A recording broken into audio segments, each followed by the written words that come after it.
नमस्कार। आइए आज एक कहानी की गहराइयों में उतरते हैं। शिरडी की कहानी है ये। हाँ, एक किसान की कहानी। शामू नाम था उसका। और साईं बाबा में उसकी जो आस्था थी, अटूट आस्था। कहानी का नाम भी यही है, श्यामू की अड़िग भक्ति और साईं का चमत्कार। बिल्कुल। तो हमारे पास जो ये ब्यौरा है ना, वो बताता है कि श्यामू का जीवन कितना मुश्किल था। बहुत गरीब किसान था। हाँ, और साईं बाबा का भक्त भी था वो, बहुत पक्का वाला। लेकिन जिंदगी आसान नहीं थी बिल्कुल।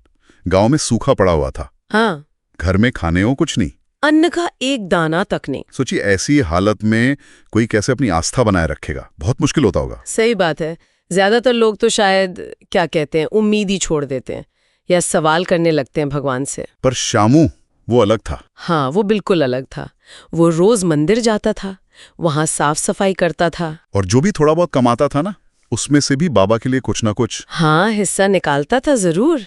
और गांव वाले वो तो मजाक उड़ाते थे उसका। अरे हाँ, बिल्कुल। कहते थे, अरे शामू, ऐसे खाली भक्ति से पेट भरता है क्या? ऐसी बातें करते थे। पर श्यामू पे कोई असर नहीं, वो बस मुस्कुरा देता था और कहता था, बाबा है ना, वो सब देख लेंगे। हाँ, या फिर बाबा जो देते हैं वही ठीक है मेरे लिए।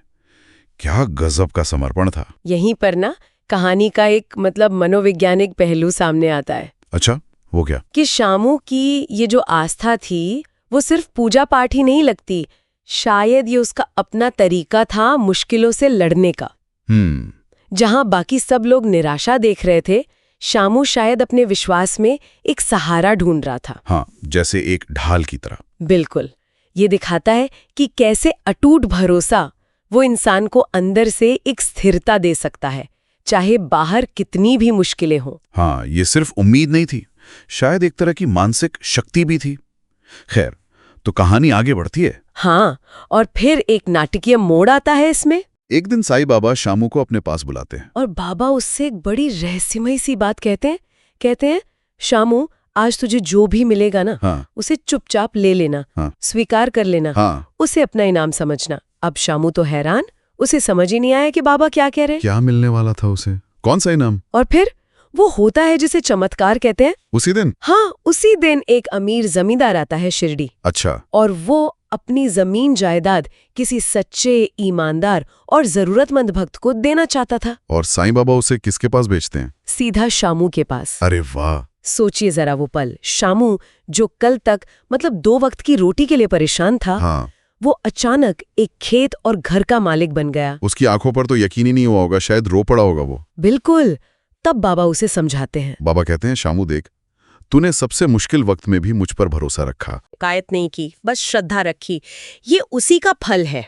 और ये भी सच्ची भक्ति कभी बेकार नहीं जाती। हाँ, तो ये कहानी ऊपर से देखें तो सीधा संदेश देती है कि भाई सच्चे मन से भक्ति करो तो ईश्वर मदद करेगा, इनाम मिलेगा। बिल्कुल। बाबा ने शामू के भरोसे का इनाम दिया उसे। ये एक सीधी दिल को छूने वाली बात है। लेकिन क्या ये कहानी सिर्फ इसी बाहरी इनाम या चमत्कार के बारे में है, या फिर इसका कोई और गहरा मतलब भी है? हाँ, यही सवाल मुझे भी सोचने पर मजबूर करता है। देखो, कहानी का अंत तो चमत्कार पर है। शामू को भौतिक रूप से सब मिल गया, घर, खेत। हाँ, जो जरूरत थी वो पूरी हो गई। लेकिन क्या शामू की असली जीत सिर्फ वो जमीन और घर थे? आप कह रही हैं कि या फिर वो अंदरूनी ताकत, वो शांति जो उसने इतने सालों की मुश्किलों में अपने विश्वास के सहारे पाई थी, वो ज्यादा बड़ी जीत थी? क्या वो जो अडिग आस्था थी उसकी, वो अपने आप में ही एक इनाम नहीं थी, भले ही बाहर कुछ न बदलता? बिल्कुल। उसने शामू को टूटने से बचाया, रोज जीने की हिम्मत दी। सही बात है।